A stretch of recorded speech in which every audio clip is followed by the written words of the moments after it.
Photo और सबसे जरूरी कॉम्पिटिटिव कीमत डालनी होती है। ये तो मेहनत का काम है। हाँ, और आपका कैटलॉग जितना अच्छा और डिटेल्ड होगा, खरीदारों को ढूंढने में और आपको चुनने में उतनी आसानी होगी।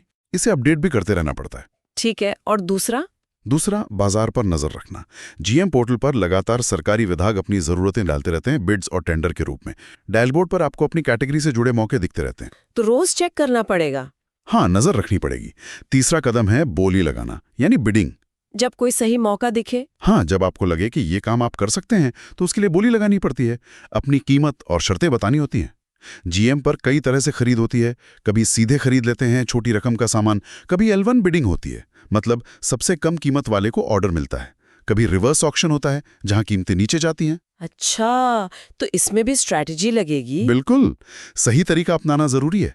चौथा कदम है ऑर्डर मिलना और उसे पूरा करना। अगर बिड जीत गए तो? हाँ, तो आपको ऑनलाइन ही ऑर्डर मिलेगा। फिर जो टाइम दिया गया है उसके अंदर सामान या सर्विस की डिलीवरी करनी होगी। क्वालिटी का ध्यान रखना होगा। बहुत ज्यादा, क्योंकि खरीदार मतलब सरकारी विभाग आपकी परफॉर्मेंस को रेट कर सकता है। अच्छी रेटिंग आगे काम आती है। और पेमेंट? वो पांचवा कदम है।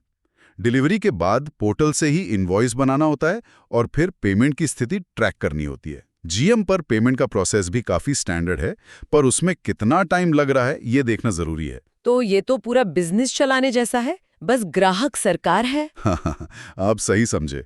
ये सिर्फ रजिस्ट्रेशन पोर्टल नहीं है, ये सरकारी ग्राहकों के साथ बिजनेस करने का पूरा end to end management tool है। Listing, bidding, order management, delivery, payment सब यहीं से होता है। इसमें सफल होने के लिए लगातार मेहनत और थोड़ी समझदारी चाहिए। अच्छा, तो ये एक लगातार चलने वाली प्रक्रिया है।